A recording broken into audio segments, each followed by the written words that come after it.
So hello guys, today we are going to start our next topic that is respiration. ठीक है, last class के अंदर हमने nutrition and animals complete किया था.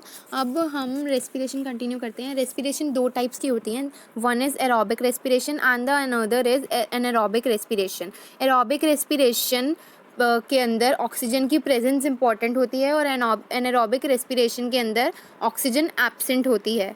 ठीक है, एनारोबिक रेस्पिरेशन जो होती है वो यीस्ट सेल्स और कुछ बैक्टीरिया के अंदर परफॉर्म होती है, और जो एरोबिक रेस्पिरेशन होती है जिसके अंदर presence of oxygen important consider की जाती है वो ह्यूमन बींग्स के अंदर होती है और अदर एनिमल्स और मैमल्स के अंदर परफॉर्म होती है. ठीक है, अब जो फर्स्ट पैराग्राफ है एनसीईआरटी का उसके अंदर लिखा है कि डाइवर्स ऑर्गेनिजम्स हमारी अर्थ के बायोस्फीयर के अंदर different types of diverse organisms present हैं, उनका सर्वाइवल है. तो कुछ उनमें से कुछ एनारोबिक रेस्पिरेशन करते हैं परफॉर्म और कुछ एरोबिक रेस्पिरेशन परफॉर्म करते हैं. ठीक है, अब ये भी एक इम्पॉर्टेंट लाइफ प्रोसेस है, तो ये इम्पॉर्टेंट है. जब भी तो खाना तो सारे ऑर्गेनिजम्स खाते हैं, अपना न्यूट्रिशन तो सभी डिराइव करते हैं. So intake of food that is outside source of energy in our body is what we call food, और this process is called as nutrition. So जब हम आउटसाइड सोर्स ऑफ एनर्जी मतलब एक food जो होता है वो हमारा एक कॉम्प्लेक्स फॉर्म के अंदर होता है. ठीक है, अब उसको जब हम अपने अंदर करते हैं, एनगल्फ करते हैं, स्वैलो करते हैं, तो उसको एक ब्रेक डाउन करना पड़ता है सिंपलर फॉर्म्स के अंदर. तो वो जो पहले तो हमारे जो बायोलॉजिकल कैटलिस्ट जो एंजाइम्स हैं हमारे स्टमक के अंदर, इंटेस्टाइन के अंदर जो प्रेजेंट हैं, वो उसका ब्रेक डाउन कर देते हैं. उस कॉम्प्लेक्स फूड मटेरियल का ब्रेक डाउन करके वो ग्लूकोज के अंदर उसे कन्वर्ट कर देते हैं. एक सिंपलर फॉर्म है ग्लूकोज जिसका मॉलिक्यूलर फॉर्मूला है C6H12O6. ठीक है, अब ग्लूकोज के अंदर कन्वर्ट हो गया. अब ग्लूकोज के अंदर कन्वर्ट हुआ, पर हमारे जो बॉडी सेल्स हैं उनको एनर्जी रिक्वायरमेंट है, और वो एनर्जी ग्लूकोज से पॉसिबल नहीं है. तो ग्लूकोज का भी फर्दर ब्रेक डाउन होता है in the form of ATP, adenosine triphosphate. ठीक है, ATP इज एनर्जी करेंसी है जो माइटोकॉन्ड्रिया के अंदर प्रेजेंट होते हैं, और ATP हमारी पूरी बॉडी के ब्लड के अंदर सारे ही सेल्स को एनर्जी ट्रांसपोर्ट करती है, उससे उन्हें एनर्जी मिलती है, और हमारे लाइफ प्रोसेसेस के अंदर वो कंटिन्यूटी में रहते हैं, स्टॉप नहीं होते हैं, कोई भी डिफ़िकल्टी नहीं आती है. ठीक है, तो जो फर्स्ट कॉमन स्टेप होता है एरोबिक रेस्पिरेशन की बात करते हैं. सबसे पहले एरोबिक रेस्पिरेशन के अंदर जो होता है 34 ATP सेल्स बनते हैं, और बाकी के जो 2 ATP हैं 36 ATPs बनते हैं फूड में से, और तो 34 एरोबिक रेस्पिरेशन के अंदर बनते हैं, और जो 2 ATP होते हैं वो एनारोबिक रेस्पिरेशन के अंदर बनते हैं. ठीक है, 2 ATP सेल्स हमारी बॉडी के अंदर भी बनते हैं, वो मैं आपको आगे बताऊंगी. सेकंड पैराग्राफ नेक्स्ट पेज के ऊपर है वो. First of all first paragraph के ऊपर फोकस करते हैं. तो फर्स्ट पैराग्राफ के ना जैसे ही हम फूड को एनगल्फ करते हैं वो ग्लूकोज के अंदर कन्वर्ट होता है जो C6H12O6 है, और उसके बाद ग्लूकोज के बाद वो ऑक्सीजन की हेल्प से, ऑक्सीजन ब्रीथिंग की हेल्प से हम ऑक्सीजन को अपने अंदर इनटेक करते हैं, तो ऑक्सीजन की हेल्प से फर्दर रेस्पिरेशन होती है. रेस्पिरेशन उससे ग्लूकोज का ब्रेकडाउन होता है इनटू ATP. ठीक है, ATP बाद बहुत लास्ट स्टेप है एकदम, ग्लूकोज कन्वर्ट होता है पायरूवेट जो 3 कार्बन मॉलिक्यूल है. ठीक है, ये प्रोसेस ह्यूमन बींग्स जो एरोबिक रेस्पिरेशन परफॉर्म करते हैं ह्यूमन बींग्स के अंदर माइटोकॉन्ड्रिया के अंदर परफॉर्म होता है. ठीक है, अब इस प्रोसेस के अंदर जैसा कि मैंने बताया 34 ATP सेल्स बनते हैं. ठीक है, बाकी के 2 ATP cells absence of oxygen में बनते हैं जो एनारोबिक रेस्पिरेशन के अंदर पॉसिबल है. ठीक है, सो अब एनारोबिक रेस्पिरेशन के अंदर आ जाते हैं. Anaerobic respiration absence of oxygen के अंदर परफॉर्म होती है जो कि मैंने अभी आपको बताया है, और एनारोबिक रेस्पिरेशन साइटोप्लाज्म के अंदर परफॉर्म होती है. यीस्ट इसका मोस्ट कॉमन एग्जांपल है. यीस्ट एनारोबिक रेस्पिरेशन परफॉर्म करता है, और यीस्ट के सेल्स के साइटोप्लाज्म के अंदर एनारोबिक रेस्पिरेशन परफॉर्म होती है. बेसिक स्टेप यही होता है कि वो भी ग्लूकोज बनाते हैं और ग्लूकोज को पायरूवेट के अंदर कन्वर्ट करते हैं, पर उसके बाद ग्लूकोज का जो फर्दर ब्रेकडाउन होता है पायरूवेट के अंदर वो ऑक्सीजन की एब्सेंस के अंदर होता है जो यीस्ट सेल्स के अंदर होता है. ठीक है, उसके बाद पायरूवेट कन्वर्ट होता है कार्बन डाइऑक्साइड की हेल्प से इथेनॉल के अंदर, इथेनॉल और कार्बन डाइऑक्साइड. ओके, और एनर्जी रिलीज होती है. This process takes place in yeast during fermentation. Fermentation का जब प्रोसेस होता है, जिसको हम कहते हैं फंगस लग जाती है हमारे फूड स्टफ्स को, उस टाइम पे यीस्ट की ग्रोथ होती है, उस टाइम पे ये प्रोसेस परफॉर्म होता है, क्योंकि उस टाइम यीस्ट को एनर्जी चाहिए होती है, क्योंकि वो न्यूट्रिशन डिराइव कर रहा है फूड सोर्स में से। This is called as in the absence this process since this process takes place in the absence of air oxygen, it is called as anaerobic respiration. So जो process absence of air के अंदर continue होता है उसे कहते हैं anaerobic respiration. ठीक है. breakdown of pyruvate using oxygen takes place in the mitochondria, जो मैंने अभी बता दिया कि ह्यूमन बींग्स के अंदर जो एरोबिक रेस्पिरेशन करते हैं परफॉर्म, उनके अंदर ये प्रोसेस माइटोकॉन्ड्रिया के अंदर होता है. This process breaks up the 3 carbon molecule pyruvate to give 3 molecules of carbon dioxide. अब ये प्रोसेस में वो जो 3 कार्बन पायरुवेट होता है वो 3 मॉलिक्यूल्स में ब्रेकअप हो जाता है ताकि वो कार्बन डाइऑक्साइड प्रोड्यूस कर सके. ये यीस्ट सेल्स के अंदर होता है. ठीक है. हमारी बॉडी में भी कार्बन डाइऑक्साइड की रिक्वायरमेंट होती है और हमारी बॉडी में बहुत कम होता है ये. The other product is water. जो सेकेंड प्रोडक्ट होता है वो इसका वाटर होता है. हमारी बॉडी में वाटर की भी रिक्वायरमेंट है एनर्जी के लिए. जितना हमारे लिए खाना ज़रूरी है उससे कहीं ज़्यादा हमारे लिए वाटर ज़रूरी है. Since this process takes place in the presence of air oxygen, it is called as aerobic respiration. ये प्रोसेस प्रेजेंस ऑफ एयर के अंदर परफॉर्म होता है तो इसे एरोबिक रेस्पिरेशन कहते हैं. That is oxygen. The release of energy in this aerobic process is a lot greater than an anaerobic process. जैसा कि मैंने अभी बताया, जो एनर्जी रिलीज होती है एरोबिक प्रोसेस के एरोबिक रेस्पिरेशन के अंदर वो कहीं ज़्यादा होती है एनारोबिक रेस्पिरेशन के अंदर. फर्स्ट तो वो एरोबिक रेस्पिरेशन ऑक्सीजन की प्रेजेंस के अंदर होती है. ठीक है. तो ये सबसे बेनिफिशियल है. Anaerobic respiration absence of oxygen के अंदर होती है. प्लस एनर्जी कैसे ज़्यादा बनती है मैं बताती हूँ. जितना ज़्यादा फूड होता है स्वेलो उतना ज़्यादा ग्लूकोज बनेगा. अब ग्लूकोज बनेगा, ऑक्सीजन उसे ब्रेक डाउन करेगा. जितने ज़्यादा अच्छे से C6H12O6 का कन्वर्जन होगा 3 कार्बन मॉलिक्यूल के अंदर, तो उससे ज़्यादा ATP प्रोड्यूस होते हैं. तो इसीलिए एरोबिक रेस्पिरेशन के प्रोसेस से जो ATP प्रोड्यूस होते हैं वो 34 होते हैं, और जो एनारोबिक रेस्पिरेशन से होते हैं प्रोड्यूस वो 2 ATP सेल्स होते हैं नंबर के अंदर. ठीक है. तो इस कंटेक्स्ट के अंदर ज़्यादा एनर्जी प्रोड्यूस होती है. Sometimes when there is a lack of oxygen in our muscle cells, another pathway for the breakdown of pyruvate is taken. अब जब हमारी बॉडी के अंदर ऑक्सीजन की लैक होती है मसल सेल्स के अंदर, एक दूसरा पाथवे होता है breakdown of pyruvate is taken. ठीक है. अब हमारी बॉडी के अंदर जब ऑक्सीजन की कमी होती है, हम किसी ऐसे सर्कमस्टांसेस में होते हैं जहाँ पे ऑक्सीजन की लैक है, या फिर जब हम, सबसे कॉमन एग्जांपल होता है जब हम भाग रहे होते हैं, व्हेन वी आर रनिंग, हम एक्सरसाइज करते हैं तो हमारी बॉडी में ऑक्सीजन की लैक हो जाती है, क्योंकि हमारी बॉडी बहुत जल्दी ऑक्सीजन को कंज्यूम करती है. ठीक है. तो हमारे मसल सेल्स के अंदर ऑक्सीजन की लैक हो जाती है, तो पायरुवेट का ब्रेकडाउन हमारी बॉडी में किसी और तरीके से लिया जाता है. वो कैसे लिया जाता है मैं बताती हूँ. Here the pyruvate is converted into lactic acid which is also a 3 carbon molecule. This builds up lactic acid in our muscles during certain activity causes cramps. अब जो पायरुवेट का जो ब्रेकडाउन होता है हमारे मसल सेल्स के अंदर, जब लैक ऑफ ऑक्सीजन होती है पर बहुत कम अमाउंट में, तो जब this is known as lack of oxygen. तो लैक ऑफ ऑक्सीजन होती है तो जो हमारा पायरुवेट होता है वो लैक्टिक एसिड के अंदर कन्वर्ट होता है. लैक्टिक एसिड होता है 3 कार्बन मॉलिक्यूल. ठीक है. वो भी पायरुवेट के अंदर 3 कार्बन मॉलिक्यूल होता है, और ये लैक्टिक एसिड हमारे मसल्स के अंदर फॉर्म होता है. और इस लैक्टिक एसिड के प्रोडक्शन की वजह से हम भागते भागते हमें क्रैम्प्स पड़ जाते हैं. मसल्स के अंदर पेन होने लग जाता है. तो इसको मसल पुल भी कहते हैं कई लोग, तो उसे क्रैम्प्स आना कहते हैं. तो इसी वजह से क्रैम्प्स आते हैं, लैक ऑफ ऑक्सीजन की वजह से, जिसकी वजह से लैक्टिक एसिड बनते हैं, और लैक्टिक एसिड की वजह से क्रैम्प्स आते हैं. ये मोस्ट इंपॉर्टेंट क्वेश्चन है, पेपर के अंदर आता है. That a sportsman is running and he faces the issue of cramps in his muscle cells. So what is the reason behind this? So ऐसे क्वेश्चंस आते हैं एग्जाम के अंदर, तो उसके अंदर यही लिखना है कि लैक्टिक एसिड की प्रोडक्शन की वजह से उसे क्रैम्प्स फेस करने पड़ रहे हैं. पायरुवेट का जो ब्रेकडाउन होता है वो लैक्टिक एसिड में होता है. लैक ऑफ ऑक्सीजन, ये सबसे इंपॉर्टेंट वर्ड है. लैक ऑफ ऑक्सीजन के अंदर पायरुवेट लैक्टिक एसिड में कन्वर्ट होता है, ब्रेकडाउन होता है उसका.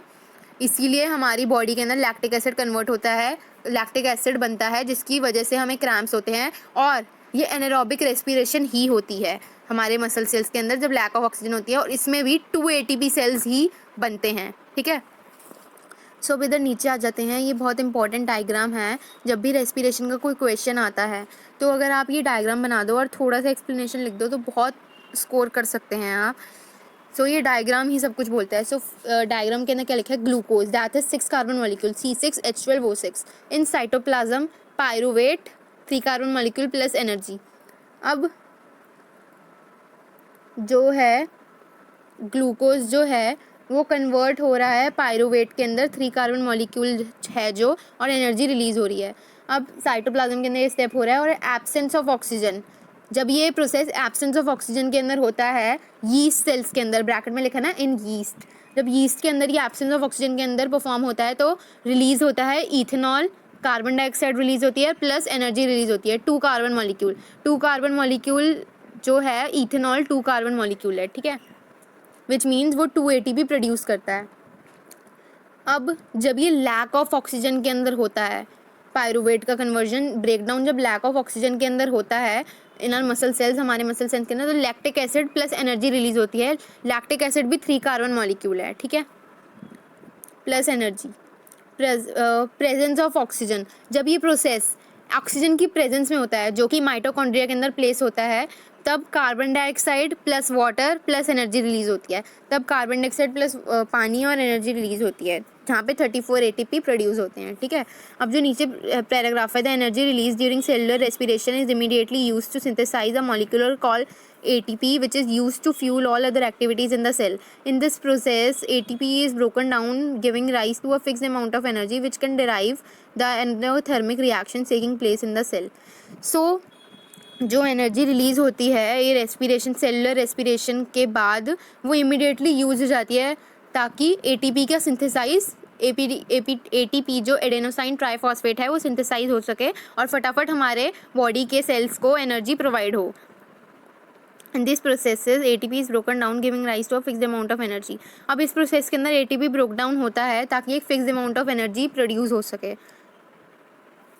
ताकि एंडोथर्मिक प्रोसेसेस कंटिन्यू हो सके जो सेल के अंदर प्लेस होते हैं. अब एंडोथर्मिक प्रोसेसेस क्या होते हैं, जिसमें एनर्जी प्रोवाइड की जाती है. फर्स्ट चैप्टर के अंदर आप पढ़ेंगे ये, that is chemical reactions and equations, chapter number 1 of science chemistry. उसमें एंडोथर्मिक एक्सोथर्मिक प्रोसेस वगैरह आप पढ़ेंगे. So that is another chapter. So first of all focus on this, let's come on this back. So नीचे एक ATP का given है information box के अंदर. ATP is the energy currency for most cellular processes. The energy release during the process of respiration is use to make an ATP molecule from ADP and inorganic phosphate.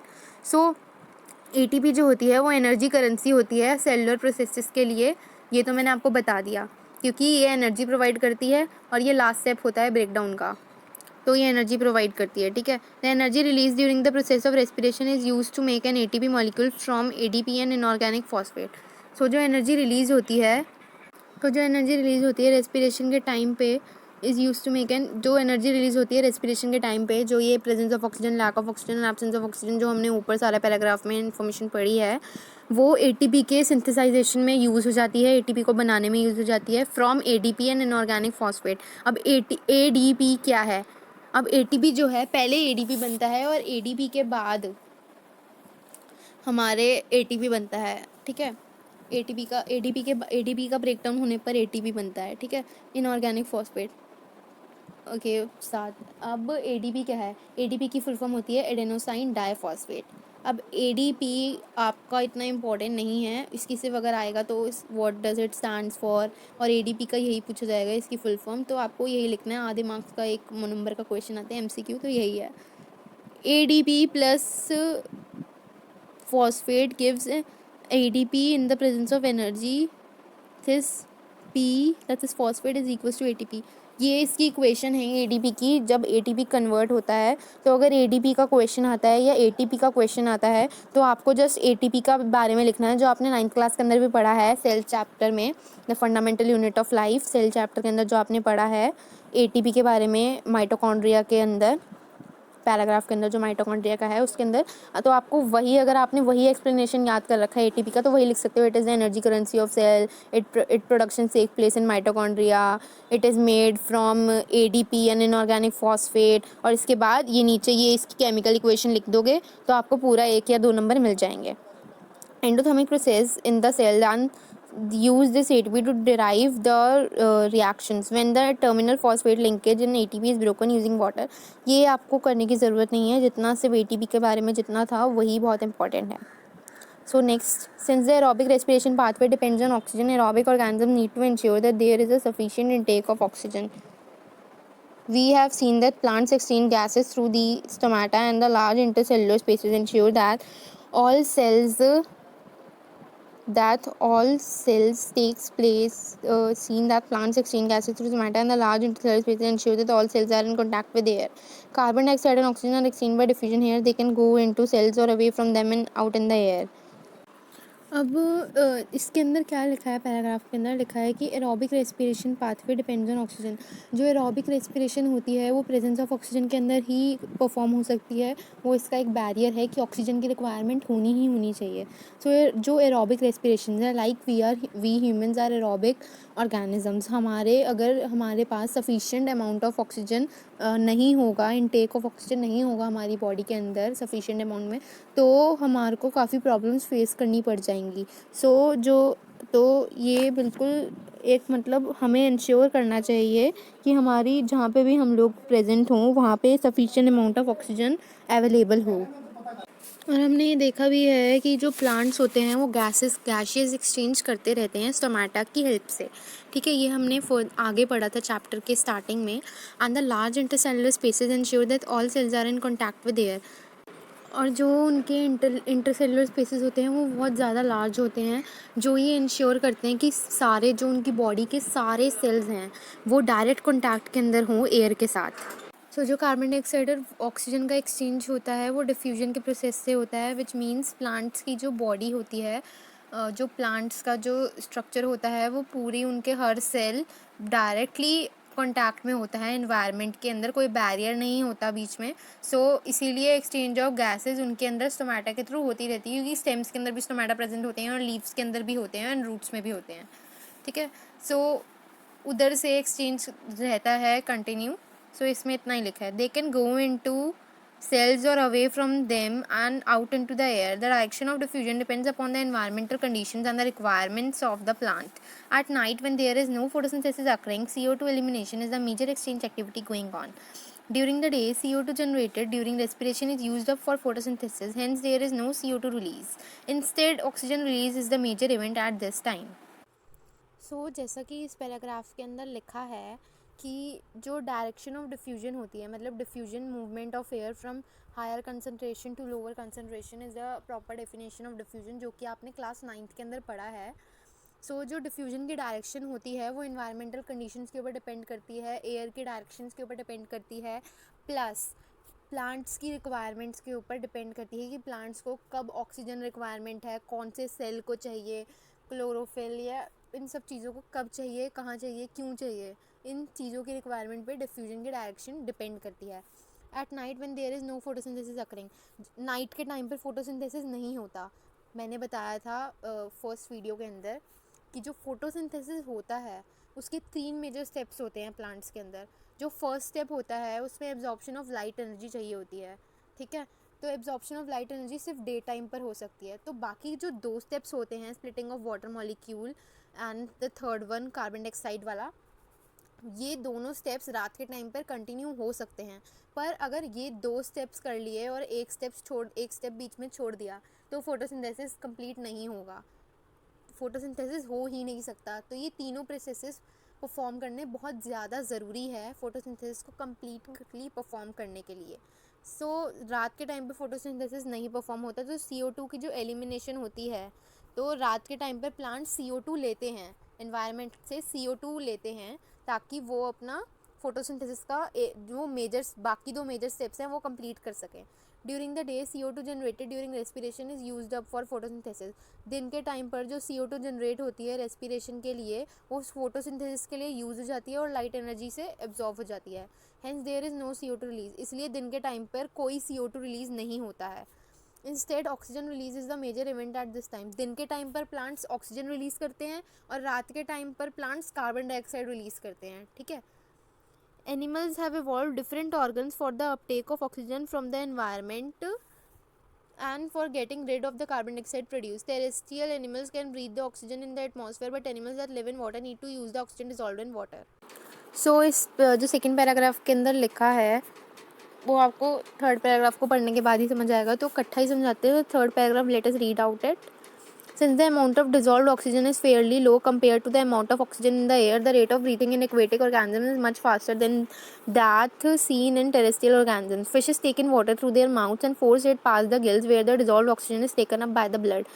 Terrestrial organisms use the oxygen in the atmosphere for respiration. This oxygen is absorbed by different organs in different animals. All these organs have a structure that increases the surface area which is in contact with the oxygen-rich atmosphere.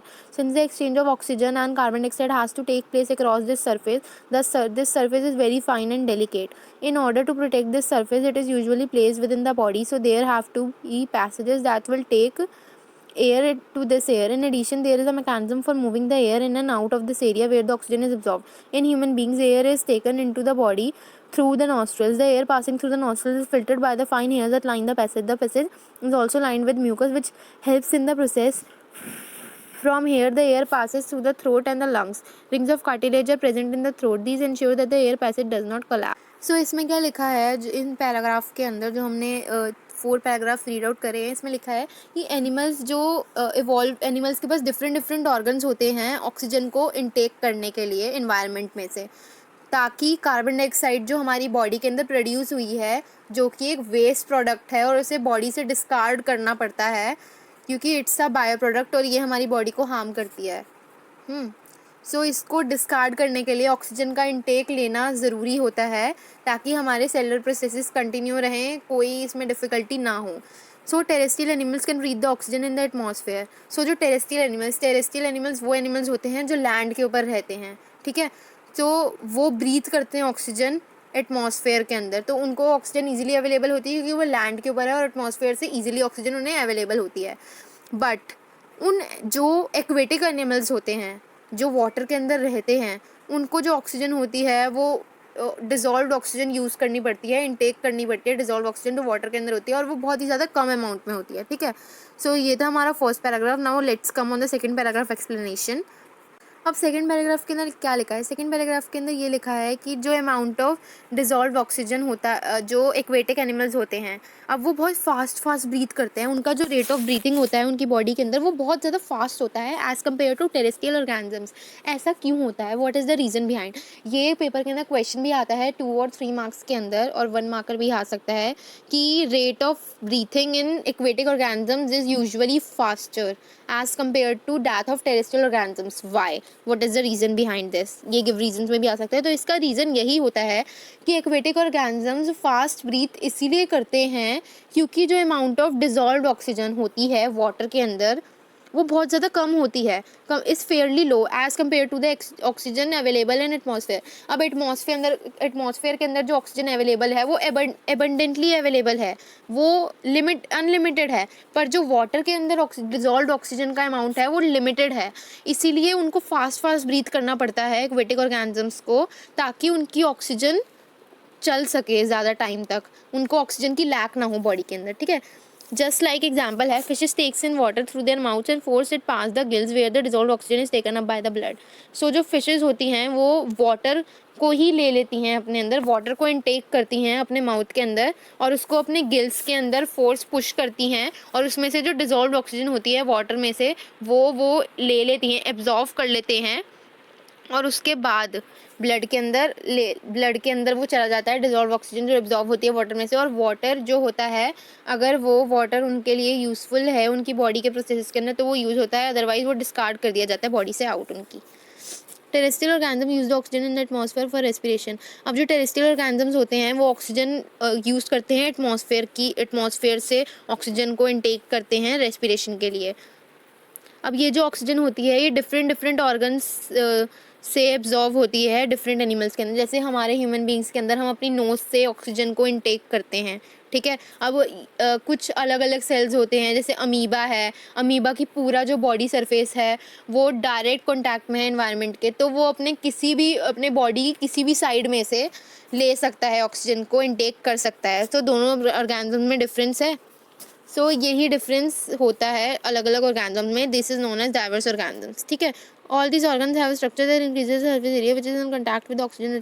अब ये जितने भी organs होते हैं अलग अलग structures के अंदर, ये इंक्रीज कर देते हैं सरफेस एरिया, ताकि हम ऑक्सीजन रिच एटमॉस्फेयर में से ऑक्सीजन को हमारे ऑक्सीजन रिच एटमॉस्फेयर से ऑक्सीजन को एब्जॉर्व कर सके.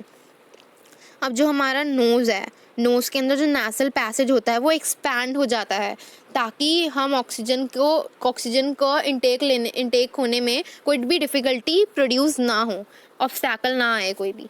इसीलिए जो भी ऑर्गन्स ब्रीथिंग के लिए स्पेसिफाइड होते हैं डिफरेंट ऑर्गेनिजम्स में, वो इंक्रीज़ कर देते हैं सरफेस एरिया ब्रीथिंग के लिए. Since the exchange of oxygen and carbon dioxide has to take place across the surface, this surface is very fine and delicate. अब जो एक्सचेंज होता है ऑक्सीजन और कार्बन डाइऑक्साइड का हमारे नोज से ही होता है. हम अब ब्रीथिंग क्या होती है? Intake of oxygen and exhale of carbon dioxide. अब कार्बन डाइऑक्साइड जो बाय प्रोडक्ट है वो हमारी बॉडी से डिस्कार्ड कर दिया जाता है आउट, और जो इनटेक ऑफ ऑक्सीजन हमारी बॉडी के लिए यूज़फुल है, हमारे केमिकल जो इसके अंदर रिएक्शन होता है बॉडी के अंदर उसके लिए यूज़फुल है, तो उसका इनटेक होता है. ठीक है. तो जिस सरफेस से जो नेसल पैसेज होता है वो कार्टिलेज का बना होता है, और कार्टिलेज एक बहुत सॉफ्ट सरफेस होता है, बहुत सॉफ्ट मसल्स होते हैं.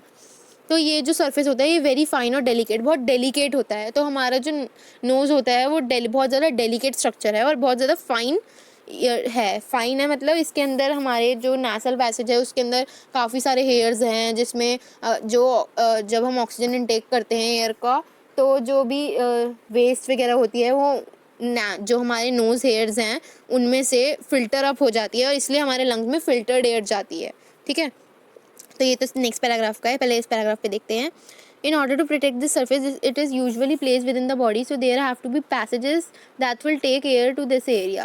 So ये इस एरिया को प्रोटेक्ट करने के लिए ये हमारी बॉडी के अंदर होता है, मतलब नाक हमारी बॉडी के अंदर ही तो है.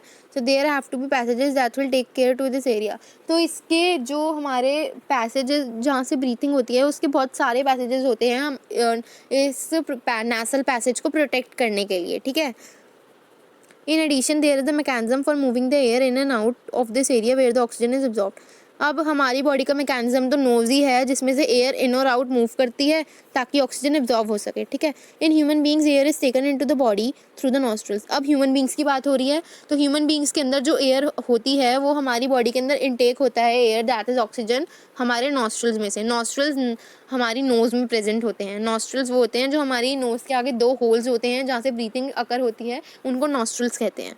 The air passing through the nostrils is filtered by fine hair that lines the passage. अब जैसा कि मैंने अभी ऊपर वाले पैराग्राफ के अंदर आपको बताया था समझाते हुए कि जो एयर पास होती है नॉस्ट्रल्स में से वो फिल्टर अप हो जाती है, वो फर्दर फिल्टर होती है हमारी नासल पैसेज के, हमारे जो हमारी नोज़ के नॉस्ट्रल्स के अंदर फाइन हेयर्स प्रेजेंट होते हैं जिस पैसेज के अंदर, पूरे नेसल पैसेज के अंदर, ताकि जो भी वेस्टेज वगैरह है वो उनसे स्टिक हो जाए और फिल्टर्ड एयर ही हमारी बॉडी के अंदर जाए. The passage is also lined with mucus which helps in this process. अब हमारे पैसेज के अंदर म्यूकस भी होती है, नेसल पैसेज के अंदर म्यूकस भी प्रेजेंट होती है ताकि ये प्रोसेस के अंदर एयर और फिल्टर हो जाए. From here the air Passage through the throat and into the lungs. अब थ्रोट हमारे गले को कहते हैं. अब इस पैसेज में से पहले नेसल पैसेज में से सारी जो भी एयर है वो पास आउट होती है और फिर थ्रोट के अंदर जाती है, और थ्रोट से हमारे लंग्स के अंदर जाती है एयर, और लंग्स में से कैपिलरीज के थ्रू हमारी पूरी बॉडी के अंदर वो जाती है, ब्लड वेसल्स के थ्रू ऑक्सीजन पूरी बॉडी के हर सेल को प्रोवाइड होती है. Rings of cartilage are present in the throat. These ensure that the air passage does not collapse. अब जो हमारा थ्रोट होता है, अगर आपने कभी अपने थ्रोट को, अपने गले को फील कराओ तो आपको हड्डियाँ सी कुछ महसूस होती हैं. उनको वो सर्कुलर रिंग्स होते हैं, हाफ सी शेप्ड रिंग्स होते हैं, उनको कहते हैं रिंग्स ऑफ कार्टिलेज. हमारी जो गले के अंदर कार्टिलेज प्रेजेंट होता है तो कार्टिलेज के अंदर रिंग्स होते हैं. तो ये जो रिंग्स ऑफ कार्टिलेज होते हैं ये हमारे ऑल ओवर द थ्रोट, हमारे गले के अंदर प्रेजेंट होते हैं, ताकि ये इंश्योर करते हैं कि जो एयर पैसेज जो है वो कोलैप्स ना हो. अब एयर जो जाती रहती है हमारी गले के अंदर, ये कोलैप्स ना हो, हमारा जो पैसेज है वो पूरा खाली है, सिर्फ हवा ही जा रही है. तो ये जो रिंग्स ऑफ कार्टिलेज हैं ये हेल्प करते हैं कि कोलैप्स ना हो, मतलब आपस के अंदर ये किसी भी तरह से ख़राब ना हो, कोई भी डिफ़िकल्टी प्रोड्यूस ना हो. ठीक है. सो ये क्वेश्चन आता है कि रिंग्स ऑफ कार्टिलेज कैसे क्यों प्रेजेंट होते हैं थ्रोट के अंदर. गिव रीजंस के अंदर रीज़न आता है 1 मार्कर में कि रिंग्स ऑफ कार्टिलेज हमारे थ्रोट के अंदर क्यों प्रेजेंट होते हैं. तो ये इसका आंसर सिर्फ यही है कि ये इसलिए प्रेजेंट होते हैं, ये इंश्योर करते हैं कि हमारा जो एयर पैसेज है वो कोलैप्स ना हो. ठीक है. Now come on this diagram human respiratory system, that is figure 6.9। इस डायग्राम की लेबलिंग को अच्छे से लर्न कर लीजिएगा क्योंकि ये पेपर में क्वेश्चन आ सकता है। It is an important question. So now let us come on the paragraph which is behind it, the diagram. Within the lungs, the passage divides into smaller and smaller tubes which finally terminate in balloon-like structures which are called as alveoli, singular alveolus. The alveoli provide a surface where the exchange of gases can take place. The walls of this alveoli contain an extensive network of blood vessels. As we have seen in earlier years, when we breathe in, we lift our ribs and flatten our diaphragm, and the chest cavity becomes larger as a result. Because of this, air is sucked into the lungs and fills the expanded alveoli. Now अब इस diagram के अंदर focus करते हुए जो नीचे paragraph लिखा है इसका एक्सप्लेनेशन सुनते हैं। जो हमारे लंग्स के अंदर एक पैसेज है वो स्मॉलर और स्मॉलर ट्यूब्स के अंदर डिवाइडेड है। अब जैसे कि आप इस डायग्राम के अंदर देख रहे हैं कि ये स्मॉलर एंड स्मॉलर ट्यूब्स जो लेफ्ट हैंड साइड पे स्मॉल ट्यूब्स हैं, तो ये जो पैसेज है हमारे जो ऑक्सीजन आती है ये स्मॉल ट्यूब्स के अंदर डिवाइड हो जाती है ऑक्सीजन, ठीक है। अब ये जो स्मॉल ट्यूब्स हैं ये फाइनली टर्मिनेट होती हैं बैलून लाइक स्ट्रक्चर्स। अब इनके आगे अगर आप देखो तो ये सर्कल से बन रखे हैं, तो ये बैलून लाइक स्ट्रक्चर्स को एल्वियोलॉय कहते हैं। एल्वियोलॉय जब ये सिंगुलर होते हैं तो इनको एल्वियोलस कहते हैं, जो एनसीईआरटी के अंदर मेंशन्ड है। अब ये जो बैलून लाइक स्ट्रक्चर्स जो एल्वियोलॉय हैं ये सरफेस एरिया प्रोवाइड करते हैं एक्सचेंज ऑफ गैसेस के लिए। मतलब एक्सचेंज ऑफ गैसेस जो होती हैं हमारे लंग्स के अंदर वो एल्वियोलॉय के थ्रू होती हैं, ठीक है। अब जो वॉल्स ऑफ एल्वियोलॉय होती हैं उनके अंदर एक extensive network of blood vessels होता है। मतलब एल्वियोलॉय के अंदर, अब लंग्स के अंदर एल्वियोलॉय है जो एक्सचेंज ऑफ गैसेस को बेनिफिट करते हैं, प्रोवाइड करते हैं, और जो एल्वियोलॉय की वॉल्स के अंदर बहुत सारी ब्लड वेसल्स हैं, छोटी छोटी, ठीक है। अब ये ब्लड वेसल्स काम करती हैं बाकी, अब इन ब्लड वेसल्स से ही बाकी बॉडी के अंदर ट्रांसपोर्ट होता है ऑक्सीजन का फ्लो, ठीक है।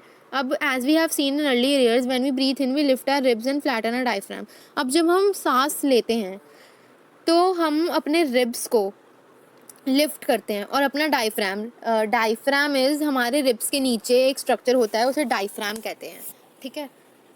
अगर आप अभी भी ये वीडियो सुन के अपना ब्रीथिंग अभी नोटिस की हो ध्यान से, तो जब आप ब्रीथ इन करते हैं तो आपका जो रिब्स होते हैं वो आगे की तरफ पुश हो जाते हैं और जो डायफ्राम होता है वो फ्लैट हो जाता है, मतलब अंदर की तरफ पुश हो जाता है, ठीक है। So and the chest cavity becomes larger, और जो चेस्ट कैविटी होती है, जो हमारी चेस्ट होती है वो लार्जर मतलब आगे की तरफ उभर जाती है, फॉरवर्ड रिजल्ट हो जाती है, आगे आ जाती है, which looks larger as a result. Because of this, air is sucked into the lungs and fills the expanded alveoli. ये इस वजह से है क्योंकि जो एयर होती है, ऑक्सीजन होती है, वो हमारे लंग्स के अंदर पूरी तरह से भर जाती है, विच मीन्स हमारे जो एल्वियोलॉय हैं वो पूरी तरह से एक्सपैंड हो जाते हैं, ठीक है।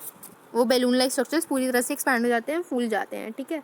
सो ये भी एक रीजनिंग में क्वेश्चन आता है कि हमारे जो चेस्ट कैविटी है वो हमें लार्जर क्यों लगती है, ठीक है, जब हम ब्रीथिंग करते हैं। तो इसका आंसर यही आता है रीज़न में कि एयर हमारे लंग्स के अंदर सक हो जाती है, फिल हो जाती है, जिसकी वजह से हमारे एल्वियोलॉय एक्सपैंड हो जाते हैं, ठीक है।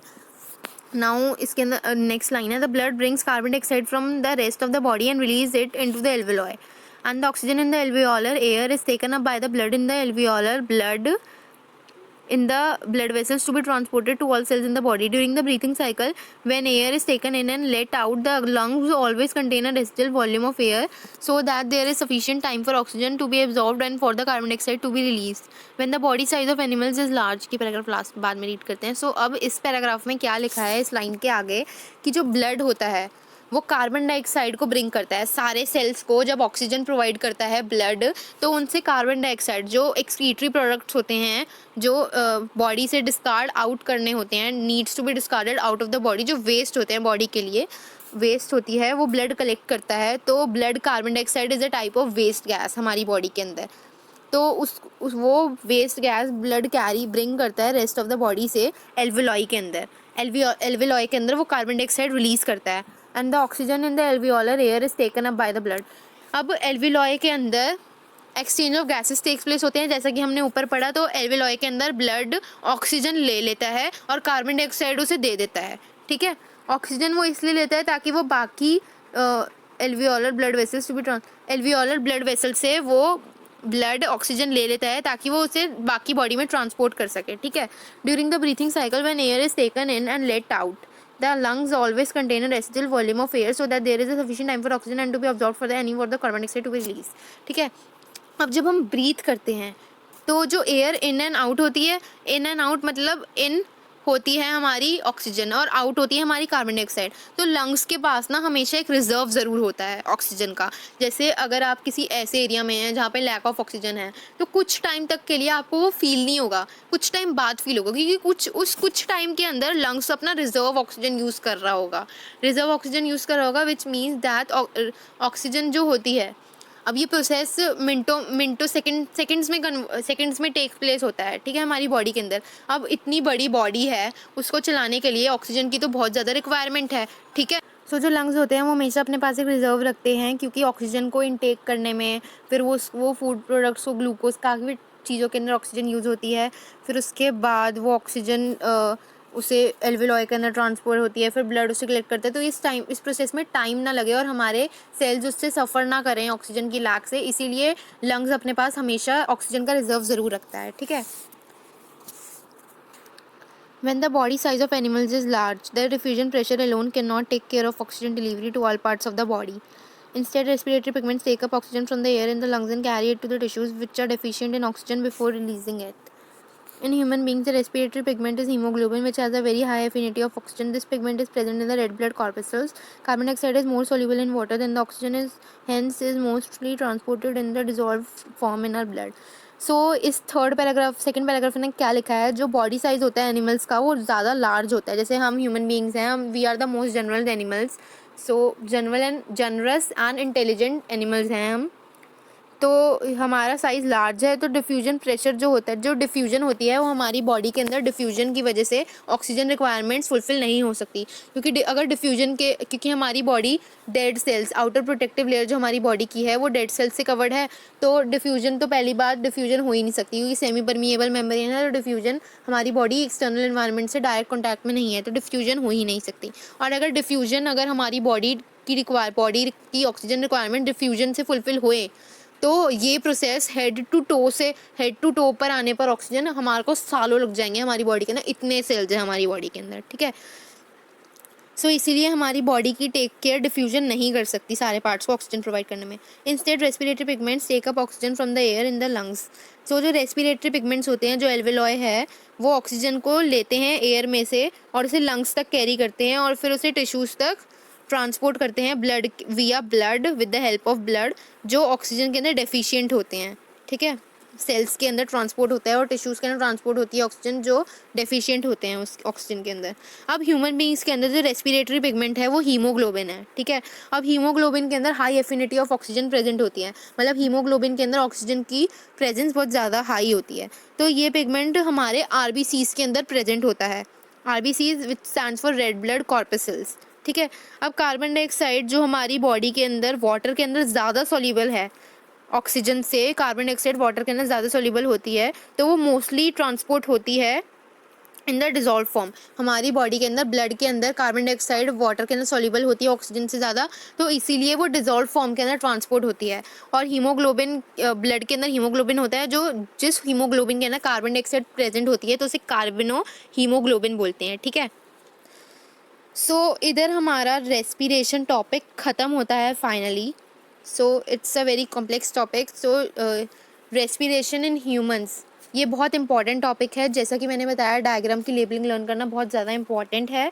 और ये how respiration takes place in our body, in human beings और इन आर लंग्स। तो इस क्वेश्चन के अंदर आपको अगर आप डायग्राम बनाना आता है तो उस डायग्राम को बनाना, और जो ये थोड़ा सा एक्सप्लेनेशन है एल्वेलॉय का, और हमारे नासल पैसेज के अंदर जब एयर आती है, म्यूकस और फाइन हेयर्स प्रेजेंट होते हैं जो उसको फिल्टर आउट करने में हेल्प करते हैं। उसके बाद जो एयर होती है वो फायरनैक्स से लारनैक्स में आती है, जो कि हमारे थ्रोट के अंदर प्रेजेंट होते हैं। थ्रोट के अंदर रिंग्स ऑफ कार्टिलेज प्रेजेंट होते हैं, जो ये इंश्योर करते हैं कि जो हमारा एयर पैसेज है वो कोलैप्स ना हो, उसके बाद वो लंग्स के अंदर आती है, और लंग्स के अंदर फाइन ब्लड वेसल्स होते हैं, balloon like structures which are called as alveoli, singular form इनकी एल्वियोलस होती है। एल्विलॉय ब्लड के साथ एक्सचेंज ऑफ गैसेस बेनिफिट करते हैं, और ब्लड एल्विलॉय से उन एल्विलॉय को कार्बन डाइऑक्साइड ट्रांसपोर्ट करता है और उनसे ऑक्सीजन लेता है और उन सेल्स को ट्रांसपोर्ट करता है जो डेफिशिएंट होती हैं ऑक्सीजन के अंदर, ठीक है। अब ये प्रोसेस दोबारा सेम चलता है।